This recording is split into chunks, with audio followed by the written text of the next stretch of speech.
Video को like करके आगे शेयर जरूर कर देना। पर मिला है, ये रास्ते पे इंतजार करता, कितने साल इंतजार किया सिद्दीक अकबर ने, 4-5 साल हर रात इंतजार किया। लेकिन ये है वफादारी सिद्दीक की, हम कैसे उस सिद्दीक को छोड़ दें। ये वफादारी सिद्दीक की। आजकल दोस्त किसी पर एहसान करे या किसी के लिए कुर्बानी दें तो इशारे किनारे में जता देते हैं, लेकिन ये सिद्दीक है, पूरी रात खड़े रह करके सुबह जब वापस जाता है तो आका से मुलाकात होती है, कभी भनक भी ना लगने दी, कभी भनक भी ना लगने दी कि मैं तुम्हारे लिए पूरी रात खड़े रह गया। अल्लाह अकबर। लेकिन उस गैब का नबी से क्या छुपा था, वो छुपाता है, ये न बताते हैं, इसलिए कि अबू बकर तू छुपा, ये तेरी वफादारी है, और हम न बताएं, हम न बताएं, ये हमारा आजमाइश और इम्तिहान है। एक दिन तो ये उक़दा खुलना ही है और उम्मत पर जाहिर ही होना है। या रसूल अल्लाह, मैं आपके इंतजार में हर रात खड़े रहता हूं, और इसलिए खड़े रहता हूं अगर सो जाऊंगा और वही हिजरत की रात होगी, या रसूल अल्लाह आपको आके जगाना पड़ेगा, जगाना ही नहीं पड़ेगा, साजो सामान ले जाने के लिए आपको इंतजार के लिए मेरे दरवाजे पे खड़े रहना, मेरे दरवाजे पे रिसालत खड़ी रहे, मेरे दरवाजे पे नबूवत मुंतजिर खड़ी रहे। ये अबू बकर का गवारा नहीं, ये था सिद्दीक का अदब। मर्तबे यूं ही नहीं मिलते, बेअदबों को मर्तबे नहीं मिलते, अदब वालों को मिलते हैं, वफादारों को मिलते हैं। ये सिद्दीक आज 14.5 सदियों के बाद भी लोगों के दिलों में है, हमारे मिंबरों पर है। हम उस वक्त तक खुतबे का इख्तिताम नहीं करते जब तक कि उस सहाबा के इमाम अबू बकर सिद्दीक का नाम नहीं लेते। और खुदा ने अबू बकर के नाम की किस तरीके से हिफाजत की कि सबके नाम लिए जाते हैं और सब बरकत वाले हैं, लेकिन अबू बकर की कुन्नियत ही लोगों की ज़बानों पर है, ताकि पता चल जाए जो हबीब का अदब करते हैं हम उसका अदब करवा लिया करते हैं। ये सिद्दीक अकबर हैं रज़ी अल्लाह ताला अन्हु। पता है, साजो सामान लेकर निकले और 2 ऊंटनियां हैं, लेकिन अल्लाह के हबीब ने फरमाया हमारा प्रोग्राम ऐसा नहीं है कि डायरेक्ट निकलेंगे, हमें रुकना है कहीं, हमें ठहरना है। ऊंटनियां वापस करो, पैदल चलो। मक्कतुल मुकर्रमा के दाईं तरफ एक पहाड़ है जिसको जबल सौर कहते हैं, और उसी जबल सौर में एक गार है जिसको गारे सौर कहते हैं। तवज्जो फरमाएं, आका की शान भी क्या है। हुजूर सैयद आलम सल्लल्लाहु अलैहि वसल्लम ने हजरत अबू बकर से कहा, अबू बकर एक काम करें कि लोग मेरे पैरों को पहचानते हैं, इसलिए कि पूरे मक्के में मशहूर था कि हुजूर अलैहिस्सलाम के कदमों को पहचानना बहुत आसान था, क्योंकि मकाम इब्राहिम पर जो कदम है हुजूर के कदम बिल्कुल उसके मुशाबे थे। क्योंकि माहिरीन नफ्सियात कहते हैं बेटे का चेहरा बाप से कितना ही अलग हो जाए, लेकिन 1% भी तो बाप के कदम से बेटे की मुशाबत किसी न किसी एतबार से होती है।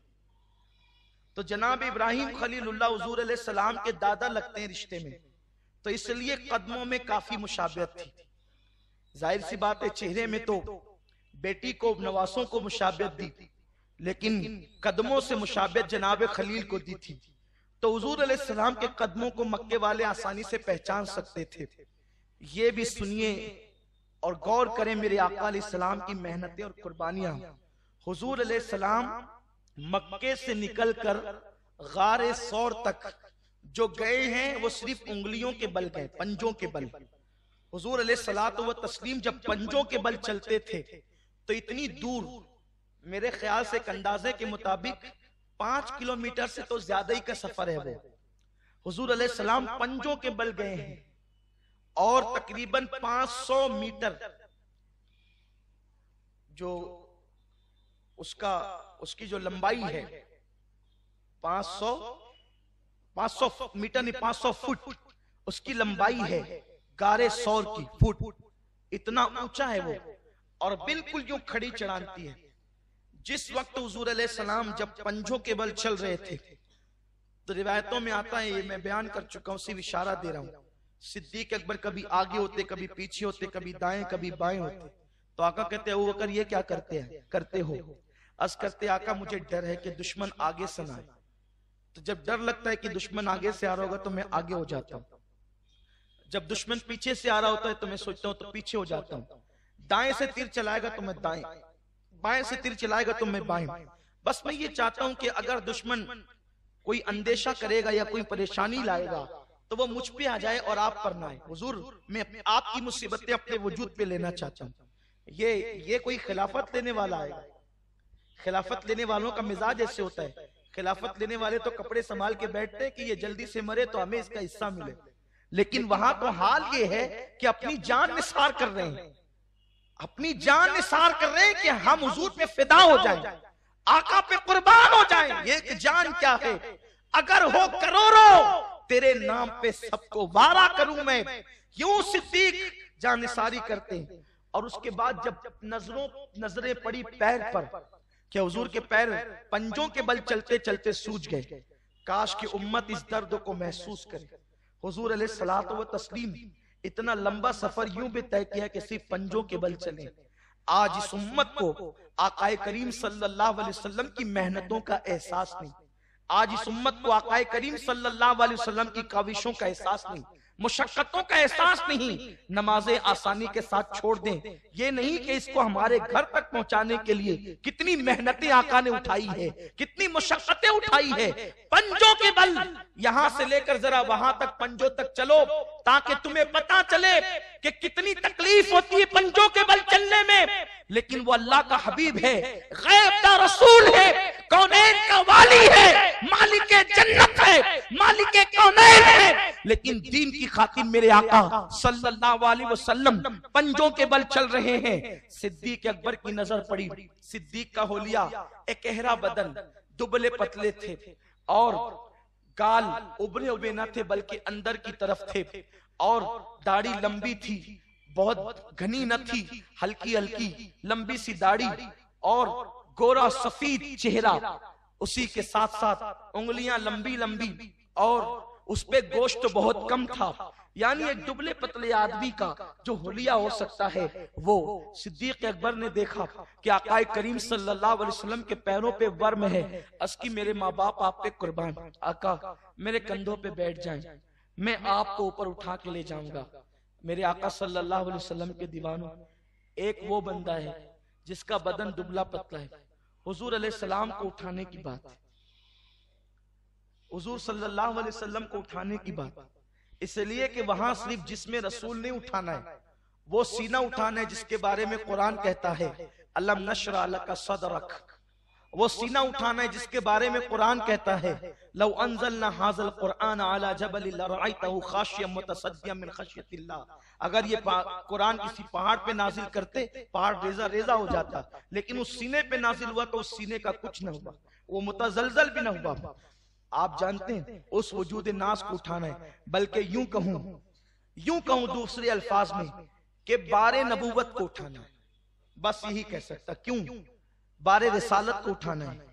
एक खास बात अर्ज करना चाहता हूं, नबूवत और रिसालत को उठाना इसलिए कह रहा हूं कि कुरान कहता है वमा मुहम्मदुन इल्ला रसूल, मोहम्मद नहीं है मगर सिर्फ रसूल। ये सिर्फ रसूल, इल्ला रसूल, सिर्फ रसूल। देखिए मैं बहुत ज्यादा पढ़ा लिखा आदमी नहीं हूं, लेकिन आपको समझाना चाहता हूं, अगर समझ में आई बात तो बहुत बड़ी बात होगी। इल्ला रसूल, ये जब इल्ला आता है तो वहां सिर्फ बस और कुछ नहीं, सिर्फ उसको आसानी से समझ लोगे। ला इलाहा इल्ला, ला इलाहा इल्ला अल्लाह। ठीक है, समझिए आप, मैंने कलमा पढ़ा, आप उसको पढ़ते हैं ला इलाहा इल्लल्लाह, सही है, लेकिन उसको मैं तोड़ के पढ़ रहा हूं ताकि समझ में आए। ला इलाहा इल्ला अल्लाह, सही। वमा मुहम्मदुन इल्ला रसूल, मोहम्मद नहीं है सिर्फ रसूल। क्यों? ला इलाहा इल्लल्लाह, कोई माबूद नहीं है, कोई कोई कोई कोई माबूद नहीं इल्ला अल्लाह, अल्लाह के सिवा। ठीक है, जैसे अल्लाह के सिवा कोई और माबूद नहीं, ना इतना ना इतना ना इतना ना इतना, ठीक है। इल्ला आ गया, सिर्फ अल्लाह माबूद है। अब वहां जो कि मैं मुतरजमीन की तरफ नहीं जाता, जब मेरे पास इतनी बड़ी दलील कलमे की है तो मुतरजमीन की तरफ नहीं जा रहा हूं। वमा मुहम्मदुन इल्ला रसूल, ये ला इलाहा इल्लल्लाह ने हमें बताया, जहां इल्ला आ गया वहां सिर्फ कोई माबूद नहीं, सिर्फ अल्लाह के सिवा, अल्लाह के सिवा कोई माबूद नहीं, सिर्फ अल्लाह माबूद है। वमा मुहम्मदुन इल्ला रसूल, मोहम्मद नहीं सिर्फ रसूल। अब ये कहिए अबू बकर ने जिसे कंधे पे उठाया वो आमिना का बेटा न था, वो रसूल था। गोया अबू बकर रिसालत को कंधे पे उठा करके गारे सौर की तरफ लेकर के जा रहे हैं। रिसालत को अबू बकर सौर पर ले जा रहे हैं। अब इल्ला रसूल अगर समझ में आ गया तो एक ईमान अफरोज बाप और भी सुनते चले, वमा मुहम्मदुन इल्ला रसूल। अगर अबू बकर रिसालत को कंधों पे उठाकर वो सौर ले जा रहे हैं तो फातिमा आती है और उनके लिए आमिना का लाल खड़ा होता है, तो वो हलीमा का दूध पीने वाला नहीं, फातिमा के लिए खड़ा होने वाली रिसालत है। मोहम्मद खड़ा नहीं हो रहा है, मोहम्मद खड़ा नहीं हो रहा है, रिसालत खड़ी हो रही है, नबुव्वत खड़ी हो रही है। अली जिसके बिस्तर पे सो रहे हैं, अब वो आमिना के बेटे के बिस्तर पर सिर्फ नहीं बल्कि रिसालत के बिस्तर पे सो। ओहो, वली की कब्र पे कोई सोए तो पागल हो जाए, जो बिस्तरे रिसालत पर सोए। जहां रिसालत इस्तिराहत करती हो वहां जिब्रील के पर भी पर नहीं मार सकते। बेहुक्म कब मजाल परिंदे को पर की है इल्ला रसूल। अबू बकर गोया रिसालत उठाकर अबू बकर सौर तक ले जा रहे। किसी ने पूछा था अबू बकर तुम उठा कैसे ले गए? इसलिए कि जब कुरान नाजिल होता था और आका ऊंटनी पर बैठते थे, वही नाजिल होती थी तो ऊंटनी कांपने लगती थी और वो जमीन पे बैठ जाती थी। एक मर्तबा वही के नुजूल के वक्त एक साहब की पिंडली हुजूर के घुटनों से टच थी और वही का नुजूल हो रहा था, तो वो कहते हैं कि मुझे यूं लगता था कि मेरी पिंडली टूट जाएगी, इसलिए कुरान जो नाजिल हो रहा है। लेकिन वो अबू बकर है, क्या रूहानियत में मकाम होगा? रूहानी मकाम अबू बकर का क्या होगा जो रिसालत कंधे पे उठा रहा है? इतना समझ लें, रिसालत उठाना जिब्रील के बस की बात भी नहीं है। जो रिसालत मोहम्मदुर रसूलुल्लाह के पास, जो रिसालत मोहम्मदुर रसूलुल्लाह, मैं बहुत अहम बात करने चला हूं ताकि आपको समझ में आए। जिसे हम सिद्दीक कहते वो है किस मंजिल का, वो है किस मकाम का, उसकी शान क्या है।